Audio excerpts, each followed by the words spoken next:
আসসালামু আলাইকুম, কেমন আছেন সবাই? আশা করি যে যেখান থেকে আমার ভিডিওটি দেখছেন সবাই ভালো আছেন, সুস্থ আছেন। আমরাও আলহামদুলিল্লাহ ভালো আছি। তো আমি সকালবেলা খাওয়া দাওয়া করে চলে আসছি বড় মেয়েকে নেওয়ার জন্য। ও অনেকটা অসুস্থ, শরীরে কি যেন উঠেছে।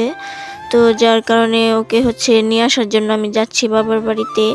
তো ওই দিন গিয়েছিলাম, ও আসলো না, তারপরে চলে আসছি। তো এখন আবার যাব। তো ছোট মেয়েকে বাসায় রেখে আসছি ওর দাদার কাছে, মানে দাদির কাছে। তো আমি একাই আসছি, কারণ যাব আর আসবো, শুধু থাকবো না, মানে গিয়ে চলে আসবো। তো যার কারণে যাওয়া। আর এই কয়েকদিন আমি কোনো ভিডিও দিতে পারতেছি না ভালোভাবে, শরীরটাও বেশি ভালো না, অসুস্থ, ঠান্ডা লেগেছে, সাথে জ্বর। তো যার কারণে সেরকমভাবে ভিডিও দেওয়া হচ্ছে না। তো এই তো আমি বাড়ির কাছাকাছি চলে আসছি। তো এখন রাস্তা এটুকু হেঁটে যেতে হবে আর কি।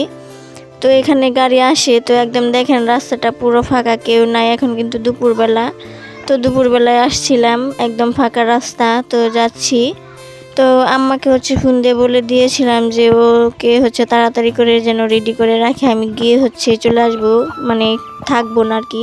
ছোটো মেয়েকে যেহেতু রেখে আসছি, আর ও কান্নাকাটি করবে, ওকে কিন্তু আমি একটু আড়াল করে তারপরে আসছি, কারণ আসার সময় যদি ও দেখতো তাহলে অনেকটা কান্না করতো। তো যার কারণে আড়াল করে রেখে আসছি। তো আমি তরকারি কেটে রেখে গিয়েছিলাম, সাথে মাছ ভিজিয়ে রেখে গিয়েছিলাম। তো এখনই তো এসে রান্নাটা আর কি বসিয়ে দিয়েছি। এখন প্রায় 2টা বাজে আর কি। তো রান্না করতে করতে একটু দেরি হবে, আর গ্যাসে রান্নাটা করতেছি। তো এখানে তরকারি রান্না করব। তো পেঁয়াজ কাঁচামরিচ আগে ভেজে নিয়েছি, সাথে এখন মরিচ, ধনিয়া, হলুদ এগুলো দিয়ে লবণ দিয়ে এখন ভালো করে একটু কষিয়ে নেব আর কি মশলাটা। তো গ্যাসের আগুনটা কেমন জানি একটু লাল লাল হয়ে গেছে। তো জানি না কেন হঠাৎ করে দেখি যে আগুনটা লাল হয়ে গেছে, আর সাথে যে কোনো পাতিলে রান্না করি না কেন কালি হয়ে যায় একদম। মাটির চুলায় রান্না করলে যেরকম কালি হয়, তো এরকম। এটা কি সমস্যা হয়েছে জানি না, যদি কেউ জানেন তো অবশ্যই কমেন্ট করে জানাবেন। তো এখন এই তো মশলাটা কষানো হয়ে গিয়েছে। এখন আলু, টমেটো, তারপরে সিম, কাঁচা টমেটো, এটা আর কি। তো একসাথে মাছ দিয়ে রান্না করব। তো এখানে দিয়ে দিলাম। তো এখানে তো ভালো করে একটু কষিয়ে নেব, তারপরে আর কি উপরে মাছ দেব, ঝাটকা মাছ যেটা বলে ওটা দিয়ে রান্না করব। তো তাই। তো এদিকে তরকারিটা রান্না করা শেষ হয়ে গিয়েছে। এখন মাছ ভাজা করব মেয়েদের জন্য, পাঙ্গাস মাছ। তো 3 টুকরা আর কি ভাজবো। তো এখানে মাছ দিয়ে দিলাম। তো মাছটাকে ভেজে তারপরে আর কি ওরা আবার তরকারি খেতে চায় না, তো যার কারণে মাছটা আর কি ভাজা হয় সব সময়। তো ভাজে আর কি ওদেরকে খাওয়ানো হয়। তো কড়াইটা গরম হয়েছিল না ভালো করে, তো মাছটা লেগে গেছে। তো এতে উঠতে যাচ্ছিল না। তারপরে আমি অফ ক্যামেরায় ভালো করে মাছটাকে উঠিয়ে তারপরে ভেজে নিয়েছি। তো এদিকে আমার রান্না বাড়া সব কিছু একদম শেষ হয়ে গিয়েছে।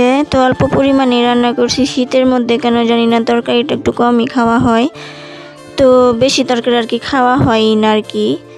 তো এদিকে আমি গোসল টোসল করে চলে আসছি। এমনিতে ঠান্ডা, তার মধ্যে আজকে বিকেলবেলা গোসল করছি। জানি না রাত্রে ঘুম পাড়তে পারবো কিনা, কারণ আমার শীতের মধ্যে প্রচুর ঠান্ডা লাগে। এই সমস্যাটা কার কার আছে? তো আমার শীত আসলে সারা বছরই ঠান্ডা, মানে শীতের সিজনটা শুধু ঠান্ডা লেগেই থাকবে। আর রাত্রেতেও আমি নাকের ড্রপ ছাড়া একটু ঘুমাতে পারি না, এরকম একটা অবস্থা হয়।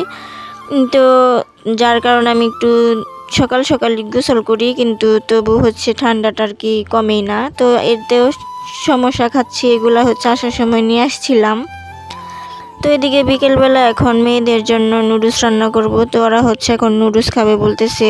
তো আমি কুকারে বসিয়ে দিয়েছি নুডলসটা, সাথে ডিম দিয়ে দিয়েছি। এখানে কিন্তু আমি তেল মশলা দিয়েছি, কিন্তু তেল, পেঁয়াজ এগুলা কিছুই দিইনি, শুধু নুডলস, মশলা আর ডিম, এইভাবে রান্না করি। আর ওরা এভাবেই খায়। তো বাচ্চাদের জন্য এভাবেই রান্না করে দেই। তো ওরা খেয়ে নেবে। তো কুকারে বসিয়ে দিয়েছিলাম, আর কুকারে তাড়াতাড়ি করে হয়ে যায়, তো যার কারণে কুকারে বসানো হয়েছে। তো এই তো নুডলসটাও রান্না বাড়া শেষ একদম। আমি বাসনে ঢেলে নিয়েছি। তো এখন ওদেরকে খাওয়াবো। তো আজকের মতো এই পর্যন্ত। সবাই ভালো থাকবেন। আল্লাহ।